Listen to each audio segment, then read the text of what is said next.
தெருவில் தொடங்கிய கனவு டாக்டர் ஆன திலகா. கடின உழைப்பும் தன்னம்பிக்கையும் இருந்தால் எதிலும் வெற்றி நிச்சயம்.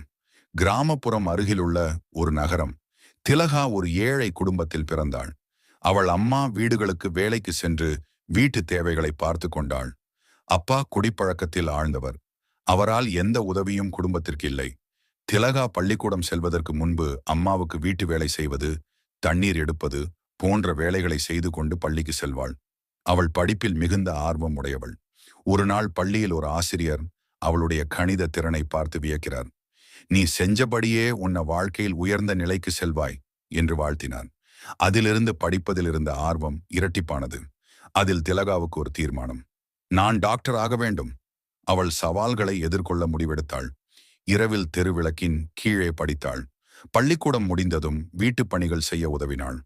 ஊரார் சொல்லும் கிண்டல்கள், பெண் பிள்ளை டாக்டரா, படிப்பதற்கு உனக்கு வசதி இருக்கிறதா என்று கேலி செய்தனர்.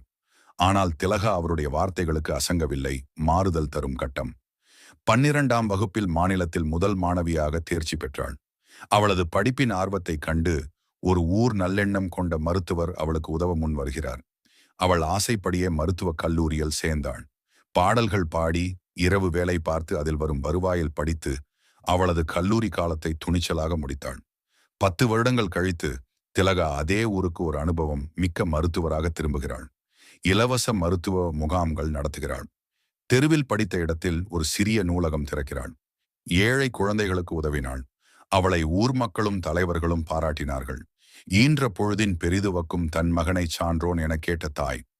தாயின் கண்ணில் கண்ணீருடன் என் நிலைமை என் குழந்தைக்கு வரக்கூடாது என்று நினைத்தேன். இன்று நான் மகிழ்ச்சியாக உள்ளேன் என்றார். சிறப்பு. இந்த கதை உணர்ச்சி பூர்வமாகவும் சாதனையை அடைந்த பெண்களின் உந்துதலான பயணமாகவும் வடிவமைக்கப்பட்டுள்ளது.